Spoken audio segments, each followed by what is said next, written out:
Hello बच्चों, बहुत बहुत नमस्कार। आप सभी को स्वागत है आपके अपने खूबसूरत यूट्यूब चैनल जे में। और कल आप लोगों ने बहुत अच्छा सपोर्ट किया है, अगले भी वीडियो में ऐसे ही करते रहिएगा। और आज हम चलते हैं कैरेक्टरिस्टिक ऑफ ईसीएस। मैंने जो कल सीरीज पढ़ाई थी, आज उसकी कैरेक्टरिस्टिक कुछ प्रॉपर्टीज़ पढ़नी है। ठीक है, तो आज का लेक्चर देखिएगा एंड तक, बढ़िया सजाने वाला है आप सभी को और अच्छे से पढ़ाई करिएगा। आशा करते हैं सब कुछ खेल कूद बढ़िया, खाना पानी सब कुछ चल रहा होगा। लेकिन क्या नहीं चल रहा होगा? पढ़ाई नहीं चल रही होगी। पढ़ाई में मन कहाँ लगता भैया? पढ़ाई में मन कहाँ लगता? लगाओ, उसी को तो लगाना है। उसी के लिए तो हम भी दिन रात एक किए हैं और तुम लोग भी रात दिन एक कर दो। देखो पढ़ाई बढ़िया, बोर्ड एग्जाम में नंबर पाओगे अच्छे से। ठीक है, तो स्टार्ट करें, चर्चा करें इसके ऊपर। क्या है कैरेक्टरिस्टिक ऑफ ईसीएस? सबसे पहला कैरेक्टरिस्टिक क्या हो सकता है? पॉइंट, सबसे पहला पॉइंट क्या हो सकता है? कल मैंने टेबल बनाई थी, एक बनाई थी, पढ़ा होगा सबने उसको। उसी से मिलते जुलते कुछ उसके कैरेक्टरिस्टिक के बारे में चर्चा करनी है। सबसे पहले मैंने 3 बातें बताई थी कि जो टेबल थी, उस टेबल में जो हाइड्रोजन था उसका A0 रिडक्शन कितना था? 0 है। हाइड्रोजन जो होता है उसका A0 R कितना होता है? 0 होता है। और हाइड्रोजन से ऊपर, हाइड्रोजन से एबव जो होते हैं वो क्या होते हैं? उनका A0 R क्या होता है? नेगेटिव होता है। तो 2 प्रॉपर्टीज़ हो गई, कैरेक्टरिस्टिक इसकी 2 हो गई। तीसरा, हाइड्रोजन से जो बिलो होते हैं वो नेगेटिव होते हैं, 3 हो गई। और टॉप टू बॉटम क्या होता है? इंक्रीज होता है। यही कुछ ऐसे हो गई। जैसे पहला point E0 R of hydrogen क्या होता है? 0। दूसरा क्या लिख सकते हैं?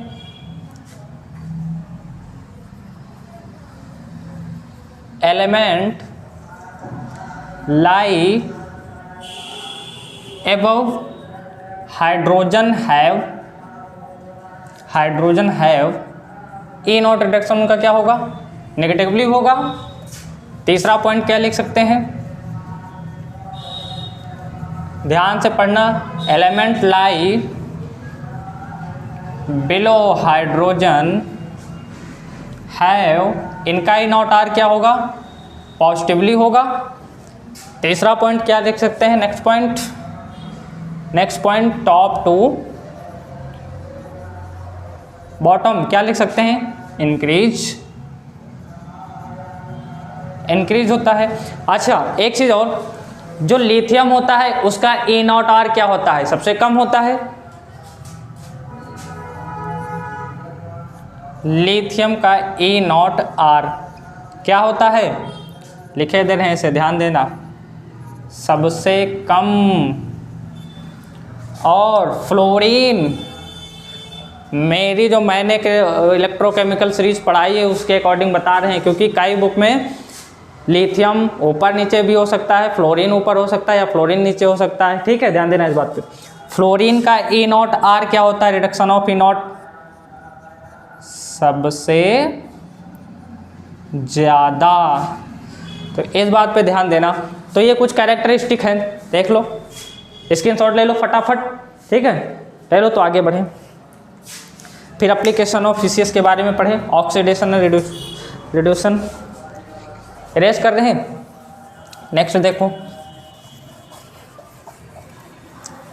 कौन कौन सी बातें बताई गई इसमें। हाइड्रोजन के एबव जितनी होती है वो नेगेटिवली होती हैं, हाइड्रोजन के बिलो जितनी होती है वो पॉजिटिवली होती हैं। और हाइड्रोजन का क्या होता है? A0 रिडक्शन 0 होता है, 0 होता है। और सबसे कम E0 R किसका होता है? लिथियम का होता है। और सबसे ज़्यादा E0 R किसका होता है? फ्लोरीन का होता है। तो ये कुछ हो गए कैरेक्टरिस्टिक। अब नेक्स्ट चलते हैं एप्लीकेशन ऑफ ईसीएस पता है, इलेक्ट्रोकेमिकल सीरीज। ठीक है, तो दोनों का बता रहे हैं, रिड्यूसिंग का और ऑक्सीडाइजिंग का।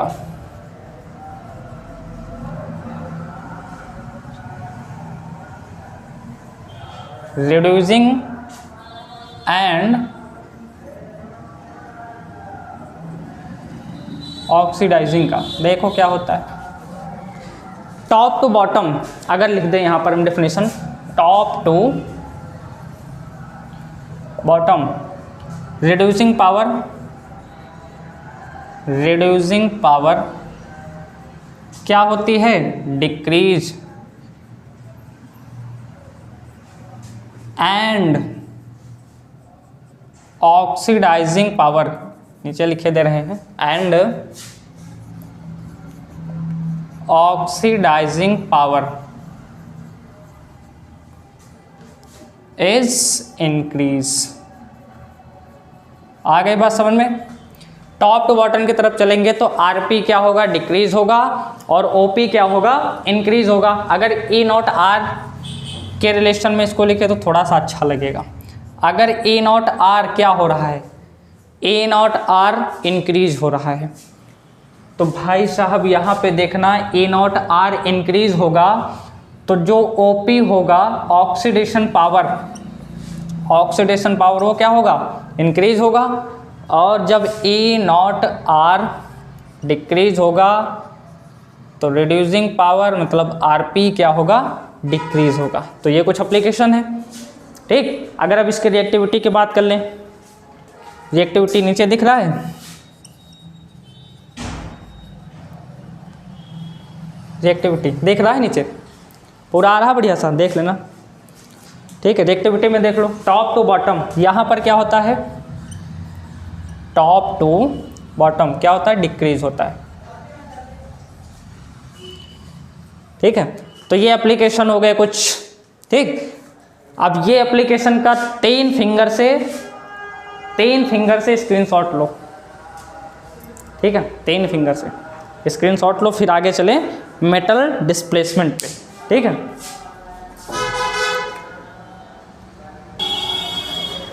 लिख लिया होगा, स्क्रीनशॉट ले लिया होगा। अब देखो, अब क्या है, मेटल डिस्प्लेसमेंट के बारे में पढ़ना है, ठीक है। मेटल डिस्प्लेसमेंट में थोड़ा सा ध्यान देना। रिएक्टिविटी सीरीज में जो कल इलेक्ट्रोकेमिकल सीरीज पढ़ाई थी, उसमें क्या था कि जो ऊपर वाले एलिमेंट होते हैं, एबव वाले एलिमेंट, वो बिलो वाले एलिमेंट के साथ क्या होता है, रिएक्शन कर लेते हैं, लेकिन जो नीचे वाले एलिमेंट होते हैं वो एबव वाले एलिमेंट के साथ रिएक्शन नहीं कर पाते हैं। तो वही है क्या, मेटल डिस्प्लेसमेंट। जैसे अगर मैं एग्जाम्पल बताऊं इसका, जैसे एग्जाम्पल Zn+CuSO4, क्या ये रिएक्शन पॉसिबल है, क्या ये रिएक्शन पॉसिबल है, कर लो, क्या ये रिएक्शन पॉसिबल है, करो, पॉसिबल है पॉसिबल। क्यों, क्योंकि जिंक तो एबव है और कॉपर बिलो है, जिंक ऊपर है, कॉपर नीचे है ECS में, तो क्या हो जाएगा, Zn+SO4 के साथ रिएक्शन कर लेगा और कॉपर अलग हो जाएगा।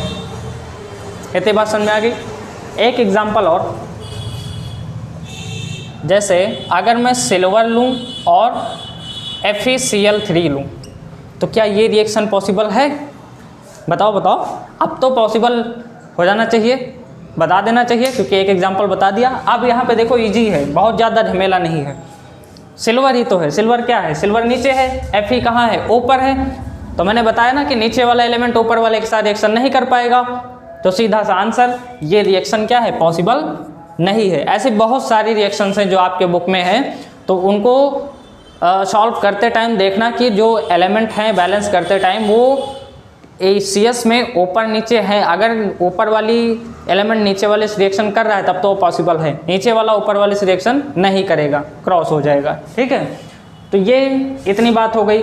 अब अगर हम इसी में नॉन मेटल की बात करें, ये तो मेटल डिस्प्लेसमेंट की बात हो गई, मेटल डिस्प्लेसमेंट। अब नॉन मेटल डिस्प्लेसमेंट में इसके अपोजिट होता है, ज़्यादा कुछ नहीं होता। जैसे इसकी बात करें, देखो नॉन मेटल डिस्प्लेसमेंट, इसका अपोजिट कर दो, आगे लिख दो non metal displacement, the metal which lie above, यहाँ पर बिलो कर दो,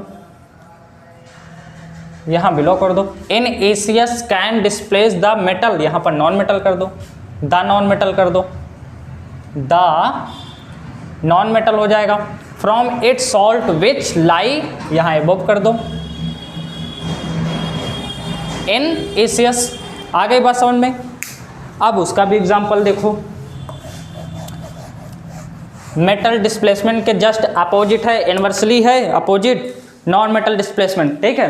जैसे अगर मैं एक एग्जांपल लूँ Br2 + Ki, अब बताओ क्या रिएक्शन पॉसिबल है, हाई पॉसिबल, हाई पॉसिबल। क्यों, क्योंकि हाइड्रोजन ECS में और जो भी मेटल डिस्प्लेसमेंट पढ़ाया था उसके ये अपोजिट होता है नॉन मेटल। जैसे मेटल डिस्प्लेसमेंट में क्या था कि ऊपर वाले एबव वाले एलिमेंट बिलो वाले एलिमेंट के साथ क्या होता था, रिएक्शन कर लेते थे, मोर देन वाले लेस देन के साथ रिएक्शन कर लेते थे, लेकिन लेस देन वाले मोर देन वाले के साथ नहीं करते थे। लेकिन हाइड्रोजन में ऊपर उल्टा है, हाइड्रोजन में लेस देन वाले मोर देन वाले से कर लेंगे, क्योंकि ये नॉन मेटल हैं, ध्यान देना। लेस देन वाले मोर देन वाले से कर लेंगे रिएक्शन, मतलब बिलो वाले एबव वाले से, लेकिन एबव वाले बिलो वाले के साथ नहीं करेंगे। ठीक है, तो यहाँ पर इस बात को ध्यान देना। तो ये जो Br है ये I से नीचे है, कल मैंने पढ़ाया था क्यों आई आज किलो भर सोना लेके, है ना। तो वहाँ पर देखना Br क्या है, Br नीचे है और I ऊपर है, तो ये रिएक्शन पॉसिबल है KBr प्लस I2। इसको बैलेंस कर लेना बाकी, ठीक है। और अगर हम इसी को लेके दूसरी रिएक्शन लें, जैसे Ki प्लस एक एलिमेंट कोई और ले लो, KCl ले लो, या I2 प्लस KCl ले लो, यहाँ पर भी KCl तो यहाँ पर I2 कर लो। अब बताओ ये I2 ये KCl है, क्या अब ये बैलेंस होगी? नहीं होगी। क्यों? क्योंकि यहाँ पर I कहाँ है, एबव है, I एबव है और Cl कहाँ है, नीचे है, बिलो है। ठीक, तो ये रिएक्शन पॉसिबल नहीं है। आ गई बात समझ में? तो ये मेटल डिस्प्लेसमेंट और नॉन मेटल डिस्प्लेसमेंट था। ठीक है, तो आज का लेक्चर यहीं पर ख़त्म करते हैं। ठीक है, बढ़िया से पढ़िएगा और पेपर में आग लगा देना इस बार। ठीक है, बोर्ड में पेपर में जो भी बढ़िया अच्छे से पढ़ाई करिएगा और पेपर में आग लगा देना इस बार। ठीक है, करिए पढ़ाई अच्छे से, हम भी साथ में हैं, आप लोग भी पढ़ते रहिएगा। तो फिर कल मिलेंगे एक नए लेक्चर के साथ। बहुत बहुत धन्यवाद आप सभी को, तब तक के लिए ओके बाय।